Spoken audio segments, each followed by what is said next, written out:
Hi, today we're going to talk about burning feet.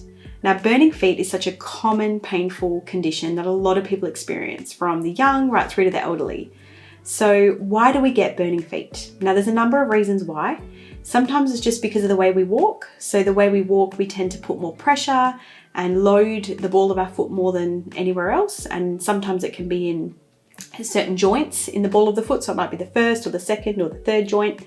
And we may end up with corns or callus under those areas just from overuse, and that can actually contribute to the burning. We can also get burning from nerve damage. So again, from the way we walk or trauma or injury, that can affect the nerves, which can cause burning in our feet.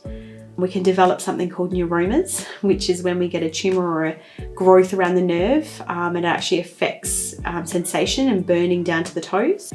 But the good news is there's plenty of things we can do about it. So if you're experiencing burning, here's my top tips to help get you through this period. So one of them is, first of all, to address any corns or calluses. So if you have any hard skin that needs to be removed, go see a podiatrist and have it shaved off. We call it debridement, and it just is a really painless procedure in which we shave off the hard skin or the callus or the corn underneath the foot.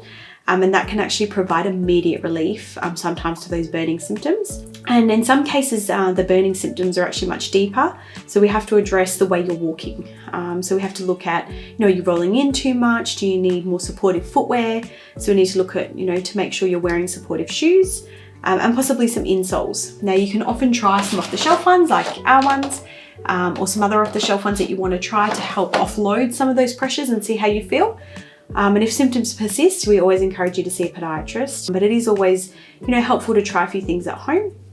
We also have a gel forefoot cushion, which is this here, and it actually has gel underneath the ball of the foot. So when you pop it onto your foot, this part here actually is soft and squishy, and it helps to protect the ball of that foot, reducing a lot of stress and strain underneath and reducing burning symptoms. Another thing that can help is Epsom salt baths and any deep tissue massage, because any massage that gets right into the muscles can actually help release a lot of that tightness and reduce pain to the area. And finally, my last tip is to actually try some acupuncture or dry needling, which can be really helpful for burning feet.